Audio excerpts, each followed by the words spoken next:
شروع اللہ کے نام سے جو بڑا مہربان نہایت رحم کرنے والا ہے۔ بسم اللہ الرحمن الرحیم۔ جس گھر میں دن میں 100 بار سورۃ یاسین پڑھی جائے وہاں کیا ہوتا ہے، ہر مسلمان یہ راز لازمی جان لے۔ محترم ناظرین، حضرت انس رضی اللہ تعالیٰ عنہ سے روایت ہے، فرمایا کہ رسول اللہ صلی اللہ علیہ وسلم نے ارشاد فرمایا کہ ہر چیز کے لیے دل ہوتا ہے اور قرآن کا دل سورۃ یاسین ہے، اور جس شخص نے سورۃ یاسین کی تلاوت کی تو اللہ تعالیٰ اس کے لیے 10 بار قرآن پڑھنے کا ثواب لکھے گا۔ سورۃ یاسین، جسے قرآن مجید کا دل کہا جاتا ہے، اپنے اندر بے شمار فضائل و برکات، فوائد و ثمرات اور بے پناہ منافع اور حکمتیں سموئے ہوئے ہیں۔ چنانچہ حضرت عطا بن ابی رباح رحمۃ اللہ علیہ کہتے ہیں کہ مجھے حضور اکرم صلی اللہ علیہ وسلم کا ارشاد پہنچا کہ جو شخص سورۃ یاسین کو شروع دن میں پڑھے اس کی تمام دن کی ساری حاجتیں پوری ہو جاتی ہیں۔ ایک روایت میں آتا ہے کہ ہر چیز کے لیے ایک دل ہوا کرتا ہے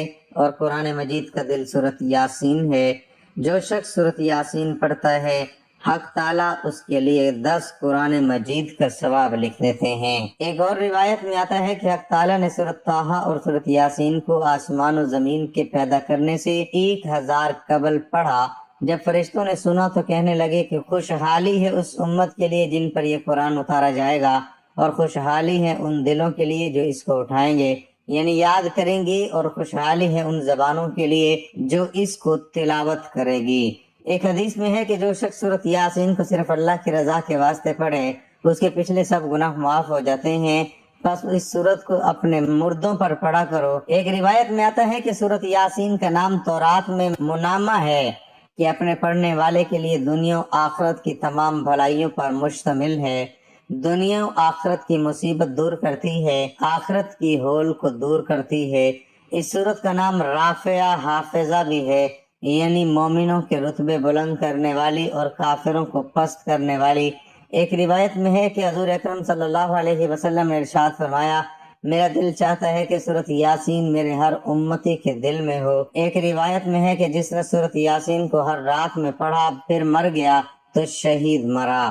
ایک اور مقام پر فرمایا کہ جو شخص سورۃ یاسین کو پڑھتا ہے اس کی مغفرت کر دی جاتی ہے، اور جو بھوک کی حالت میں پڑھتا ہے وہ سیر ہو جاتا ہے، اور جو راستہ گم ہو جانے کی وجہ سے پڑھتا ہے وہ راستہ پا لیتا ہے، اور جو جانوروں کے گم ہو جانے کی وجہ سے پڑھے تو وہ جانور کو پا لیتا ہے، اور جو ایسی حالت میں پڑھے کہ کھانا کم ہو جانے کا خوف ہو تو وہ کھانا کافی ہو جاتا ہے، اور جو ایسے شخص کے پاس پڑھے کہ جو نزا جان کنی کی حالت میں ہو تو اس پر نزا میں آسانی ہو جاتی ہے، اور جو ایسی عورت پر پڑھے کہ جس کے بچے ہونے میں دشواری ہو رہی ہے تو اس کے بچے جننے میں سہولت ہوتی ہے۔ حضرت مقری رحمۃ اللہ علیہ کہتے ہیں کہ جب بادشاہ یا دشمن کا خوف ہو اس کے لیے سورۃ یاسین پڑھے تو وہ خوف جاتا رہتا ہے۔ ایک روایت میں آتا ہے کہ جس نے سورۃ یاسین اور سورۃ صفت جمعہ کے دن پڑھی اور پھر اللہ سے دعا مانگی تو اس کی دعا پوری ہوتی ہے۔ مولانا اشرف علی تھانوی رحمۃ اللہ علیہ نے لکھا ہے کہ جو شخص صبح کو سورۃ یاسین پڑھ لے اس کو شام تک کوئی پریشانی لاحق نہیں ہوگی، اور جو شام کو پڑھ لے تو اس کو صبح تک کوئی پریشانی لاحق نہیں ہوگی۔ اسلام کی شاندار لہلہاتی تاریخ میں سورۃ یاسین کے خواص و برکات سے متعلق بے شمار آزمودہ اور مجرب واقعات ملتے ہیں۔ ان میں سے صرف ایک انتہائی عجیب و غریب واقعہ یہاں نقل کیا جاتا ہے۔ ایک مرتبہ مشہور بزرگ عالم امام ناصر الدین بستی رحمۃ اللہ علیہ سخت بیمار ہو گئے، اور ان بیماری میں آپ رحمۃ اللہ علیہ کو سکتہ کا مرض لاحق ہو گیا۔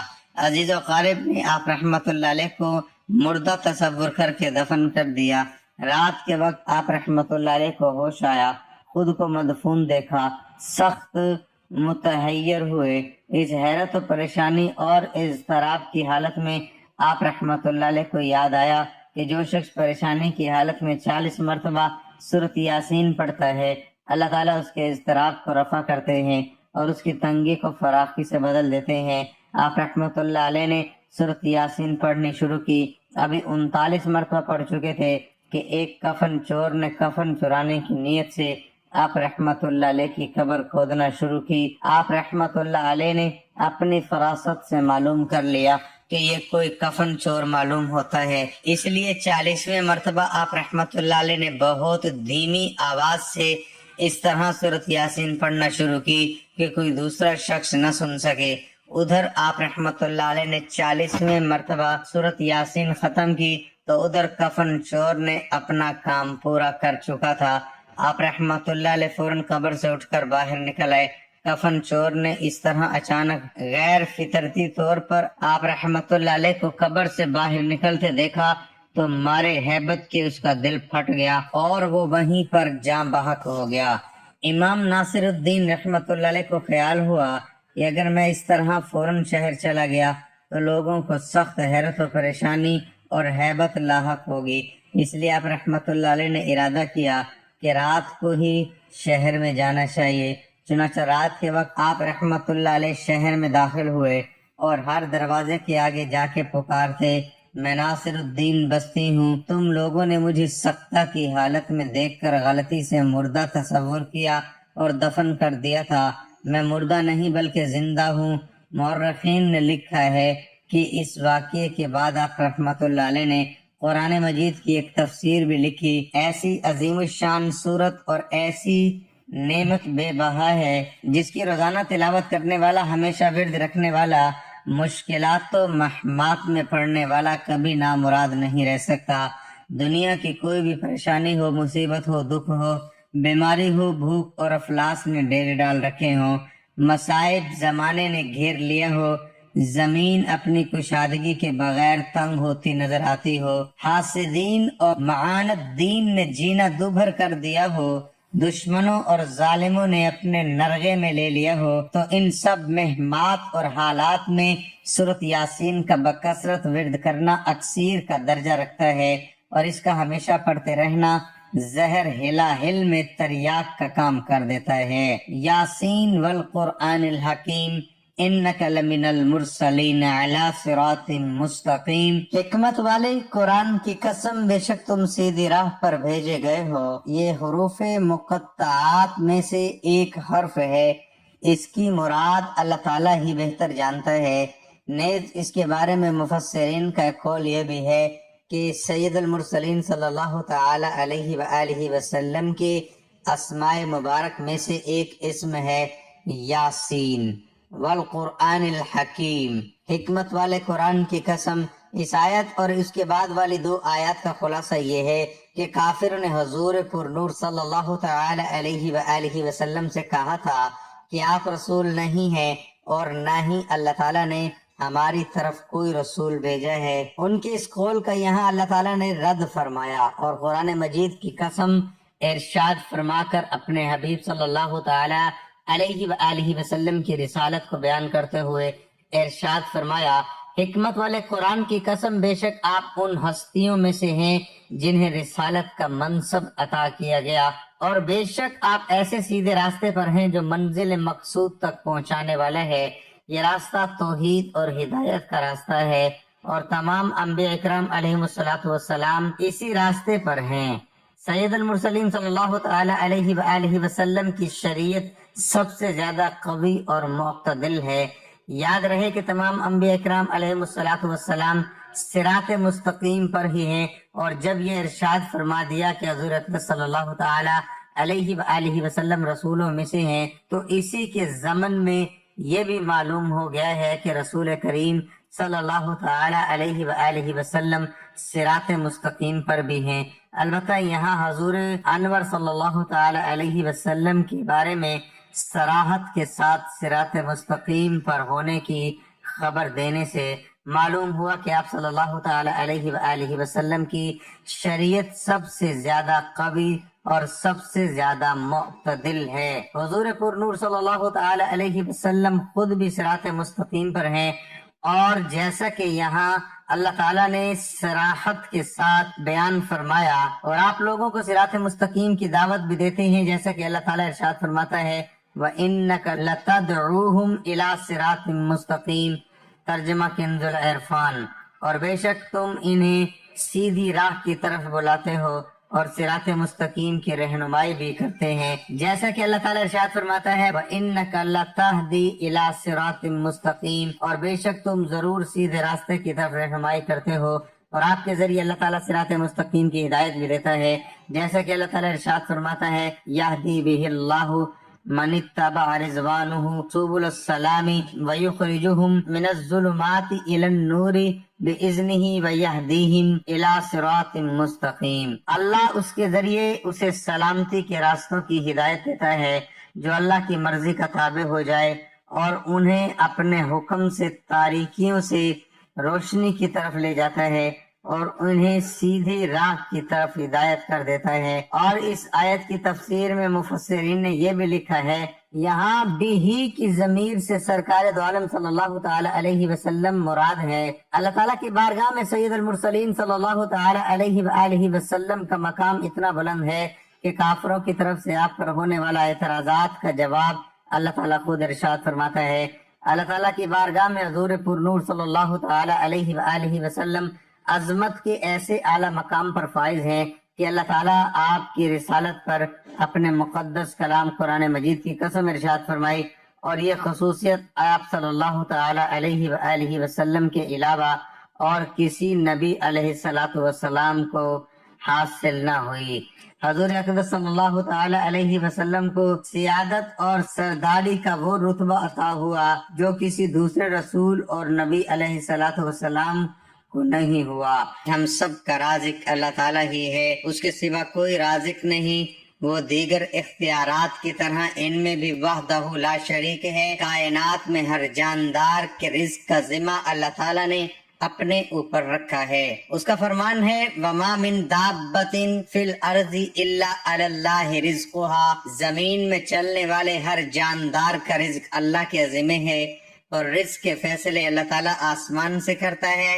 اللہ تعالیٰ کا فرمان ہے وَفِي السَّمَاءِ رِزْقُهُمْ وَمَا تُوعَدُونَ، آسمان میں تمہارا رزق ہے اور وہ بھی جس کا تم سے وعدہ کیا جاتا ہے۔ رزق اللہ تعالیٰ کی ایسی نعمت ہے جس کی تقسیم کا اختیار اللہ تعالیٰ نے اپنے پاس رکھا ہے۔ اللہ تعالیٰ کے ارشاد کا مفہوم ہے اللہ تعالیٰ تو خود ہی رازق ہے، مستحکم قوت والا۔ اللہ تعالیٰ بعض لوگوں کو کشادہ اور وسیع رزق عطا کرتا ہے اور بعض لوگوں کو رزق میں تنگی فرما دیتا ہے۔ ایک منظم ضابطے کے مطابق اللہ تعالیٰ تمام مخلوقات کو اپنے وقت پر رزق پہنچاتا ہے، چاہے وہ زمین پر چلنے والے اور رینگنے والے جاندار ہوں یا ہوا میں اڑنے والے پرندے ہوں، نہ سمندر کی تاریکیوں میں بسنے والے جاندار اللہ تعالیٰ کی نگاہ سے اوجل ہیں، اور نہ پہاڑوں کی چوٹیوں پر بسیرا کرنے والوں کو اللہ تعالیٰ بھول جاتے ہیں۔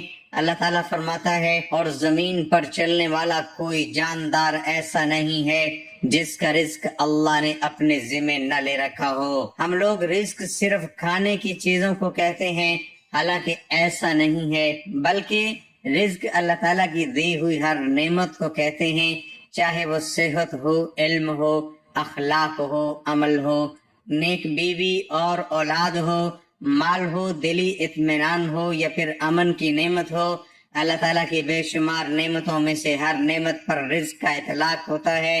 اللہ تعالیٰ کے ارشاد کا مفہوم ہے اور اگر تم اللہ کی نعمتوں کو گننے لگو انہیں شمار نہیں کر سکتے۔ یہ اللہ تعالیٰ کی حکمت ہے کہ رزق کی تقسیم میں لوگ مختلف ہیں، بعض کو وہ اپنی حکمت بالغہ کی وجہ سے زیادہ اور بعض کو کم دیتا ہے۔ اللہ تعالیٰ کے ارشاد گرامی کا مفہوم ہے اور اللہ تعالیٰ نے تم میں سے کچھ لوگوں کو رزق کے معاملے میں دوسروں پر برتری دے رکھی ہے۔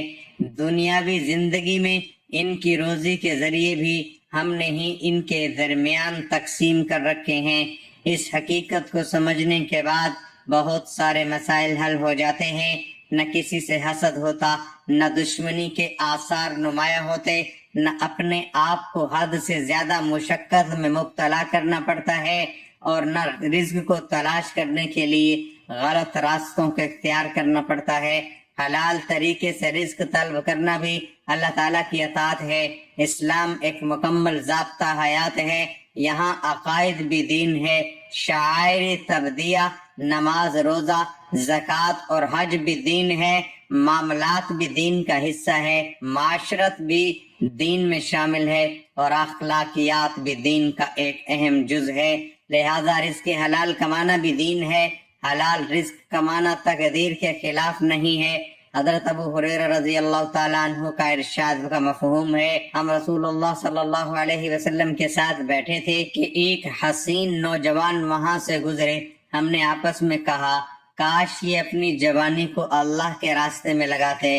اللہ تعالیٰ کے رسول صلی اللہ علیہ وسلم نے جب ہماری بات سنی تو فرمانے لگے، جو اپنے والدین کی خدمت میں لگا ہوا ہے وہ اللہ تعالیٰ کے راستے میں ہے، جو اپنے اہل و عیال کے لیے کمانے کی کوشش کر رہا ہے وہ اللہ تعالیٰ کے راستے میں ہے، اور جو اپنے اوپر خرچ کرنے کے لیے محنت کر رہا ہے وہ بھی اللہ تعالیٰ کے راستے میں ہے۔ لہٰذا جو روزی کمانے کے لیے اپنے گھر سے کسی عمل، ڈیوٹی یا تجارت کی غرض سے نکلا وہ اللہ کے راستے میں ہے۔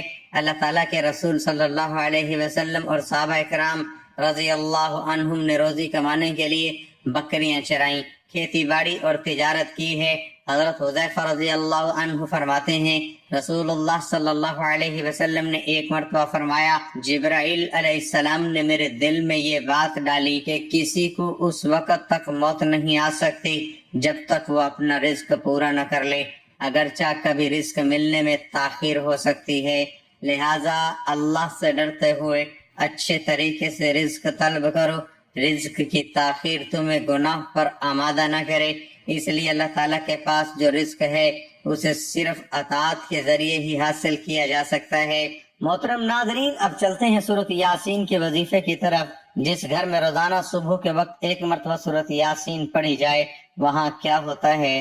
اگر آپ روزانہ فجر کی نماز کے وقت ایک مرتبہ سورۃ یاسین پڑھ لیا کریں تو اللہ پاک آپ کو ہر کام میں کامیابی عطا فرمائے گا، اللہ آپ کے رزق میں برکت عطا فرمائے گا، آپ کے پورے دن میں جتنی بھی حاجتیں ہوں گی وہ پوری ہو جائیں گی، فرشتے غیب سے آپ کے گھر میں رزق لے کر آئیں گے، اور اگر ایک مرتبہ صبح اور ایک مرتبہ رات کو پڑھ لیں تو آپ کی ہر حاجت، ہر مقصد پورا ہوگا انشاءاللہ۔ تو آپ اس عمل کو لازمی کریں۔ قرآن کا حق یہ ہے کہ اس پر ایمان رکھا جائے، اس کی تعظیم کی جائے، اس سے محبت کی جائے، اس کی تلاوت کی جائے، اسے سمجھا جائے، اس پر عمل کیا جائے اور اسے دوسروں تک پہنچایا جائے۔ ترغیب کے لیے یہاں ہم تلاوت قرآن کے چند ظاہری اور باطنی آداب ذکر کرتے ہیں تاکہ مسلمان قرآن عظیم کی اس طرح تلاوت کرے جیسا تلاوت کرنے کا حق ہے۔ قرآن مجید کی تلاوت کرنے والے کو درج ذیل 6 ظاہری چیزوں کا خیال رکھنا چاہیے۔ 1، باوضو ہو کر، قبلہ رو ہو کر، مؤدب ہو کر اور عجز و انکساری کے ساتھ بیٹھے۔ 2، آہستہ پڑھے اور اس کے معنی میں غور و فکر کرے۔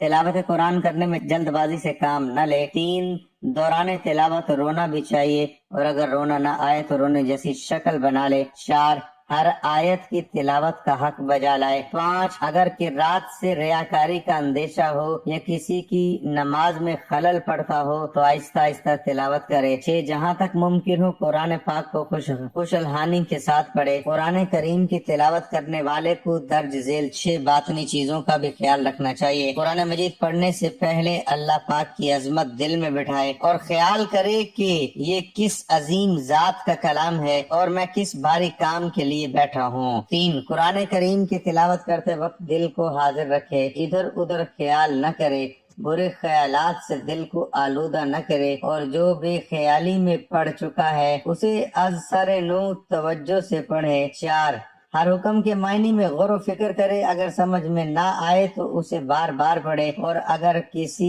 آیت کے پڑھنے سے لذت محسوس ہو تو اسے پھر پڑھے کہ یہ دوبارہ پڑھنا زیادہ تلاوت کرنے سے بہتر ہے۔ 5، جس طرح آیت کا مضمون تبدیل ہوتا ہے اسی طرح مضمون کے مطابق دل کی کیفیت بھی تبدیل رہتی ہے اور قرآن مجید کے رنگ میں رنگ جائے۔ یہ قرآن مجید کی تلاوت اس طرح کریں کہ گویا یہ قرآن پاک اللہ کی بارگاہ سے سن رہا ہے اور خیال کرے ابھی اس ذات کی جانب سے سن رہا ہے۔ حضرت ابو ہریرہ رضی اللہ تعالی عنہ سے روایت ہے کہ نبی کریم صلی اللہ تعالی علیہ وسلم نے فرمایا کہ اللہ تعالیٰ کسی چیز کو ایسے پیار اور محبت سے نہیں سنتا جتنا کہ وہ اس نبی کی آواز کو جو خوش الحانی کے ساتھ قرآن پڑھے۔ حضرت ابو ہریرہ رضی اللہ تعالی عنہ سے روایت ہے کہ رسول اللہ صلی اللہ علیہ وسلم نے فرمایا اللہ تعالیٰ کسی چیز پر اتنا اجر نہیں عطا فرماتے جتنا کہ نبی کے خوش الحانی اور بلند آواز سے قرآن مجید پڑھنے پر عطا فرماتے ہیں۔ حضرت انس بن مالک رضی اللہ تعالیٰ عنہ سے روایت ہے کہ رسول اللہ صلی اللہ تعالی علیہ وسلم نے حضرت ابی بن کعب رضی اللہ تعالی عنہ سے فرمایا کہ اللہ تعالیٰ نے مجھے حکم دیا ہے کہ میں تمہیں قرآن مجید پڑھ کر سناؤں۔ انہوں نے عرض کیا کہ کیا اللہ تعالیٰ نے میرا نام لے کر فرمایا ہے؟ آپ صلی اللہ علیہ وسلم نے فرمایا کہ اللہ تعالیٰ نے تیرا نام لے کر مجھے فرمایا ہے کہ راوی نے کہا ہے۔ حضرت ابی یہ سن کر رونے لگے۔ حضرت انس رضی اللہ تعالی عنہ سے روایت کرتے ہیں کہ رسول اللہ صلی اللہ علیہ وسلم نے حضرت ابی بن کعب رضی اللہ تعالی عنہ سے فرمایا کہ اللہ تعالیٰ نے مجھے حکم دیا میں تجھے پڑھ کر سناؤں۔ حضرت ابی بن کعب رضی اللہ تعالی عنہ نے عرض کیا کیا اللہ تعالیٰ نے آپ صلی اللہ علیہ وسلم سے میرا نام لیا؟ آپ صلی اللہ تعالی علیہ وآلہ وسلم نے فرمایا ہاں حضرت ابی رضی اللہ تعالیٰ عنہ یہ سن کر رو پڑے۔ حضرت عبداللہ فرماتے ہیں کہ رسول اللہ صلی اللہ علیہ وسلم نے مجھے فرمایا کہ مجھے قرآن پڑھ کر سناؤ۔ میں نے عرض کیا اے اللہ کے رسول صلی اللہ علیہ وسلم میں آپ صلی اللہ علیہ وسلم کو قرآن پڑھ کر سناؤں؟ حالانکہ قرآن تو آپ صلی اللہ علیہ وسلم پر نازل کیا گیا ہے۔ آپ صلی اللہ علیہ وسلم نے فرمایا کہ میں چاہتا ہوں کہ میں اپنے علاوہ کسی اور سے قرآن مجید سنوں۔ میں نے سورۃ النساء پڑھنی شروع کر دی تو میں نے اپنا سر اٹھایا تو میں نے دیکھا کہ آپ صلی اللہ علیہ وسلم کے آنسو جاری ہیں۔ حضرت عبداللہ رضی اللہ تعالیٰ عنہ فرماتے ہیں کہ میں حمص میں تھا تو کچھ لوگوں نے کہا کہ ہمیں قرآن مجید پڑھ کر سنائے۔ میں نے انہیں سورۃ یوسف پڑھ کر سنائی۔ ان لوگوں میں سے ایک آدمی نے کہا کہ یہ سورت اس طرح نازل نہیں ہوئی۔ میں نے کہا کہ تجھ پر افسوس ہے، اللہ کی قسم میں نے رسول اللہ صلی اللہ تعالی علیہ وسلم کو یہ سورت اسی طرح سنائی تھی۔ اس آدمی نے کہا کہ اچھا ٹھیک ہے۔ حضرت عبداللہ رضی اللہ تعالیٰ عنہ فرماتے ہیں کہ جب میں اس سے بات کر رہا تھا تو میں نے اس کے منہ سے شراب کی بدبو محسوس کی۔ میں نے کہا تو شراب پیتا ہے اور اللہ تعالیٰ کی کتاب کو جھٹلاتا ہے، میں تجھے یہاں سے نہیں جانے دوں گا یہاں تک کہ میں تجھے کوڑے لگاؤں۔ حضرت عبداللہ رضی اللہ تعالیٰ عنہ نے فرمایا کہ پھر میں نے اسے شراب کی حمد میں کوڑے لگائے۔ اللہ تعالیٰ ہمیں قرآن کریم پڑھنے کی سمجھ اور اس پر عمل کرنے کی توفیق عطا فرمائے۔ اے اللہ ہماری پریشانیوں کو دور کر دے۔ اے اللہ جو بیمار ہیں انہیں شفا کاملہ عطا فرما۔ اے اللہ جو بے اولاد ہیں انہیں اپنے خزانوں میں سے نیک اور صالح اولاد عطا فرما۔ اے اللہ جن کے جو کام رکے ہوئے ہیں وہ پورے کر دے۔ اے اللہ بچھڑے ہوں کو ملا دے۔ اے اللہ شادی شدہ جوڑوں میں محبت اور خلوص پیدا کر دے اور ان کی زندگیوں میں برکت ڈال دے۔ اے اللہ تمام لڑکے اور لڑکیوں کے نصیب اچھے کر دے۔ اے اللہ جو قرض کے بوجھ تلے دبے ہوئے ہیں ان کا قرض جلد سے جلد ادا کروا دے۔ اے رب العزت شیطان سے ہماری حفاظت فرما۔ اے اللہ حلال رزق کمانے کی توفیق عطا فرما۔ آمین ثم آمین۔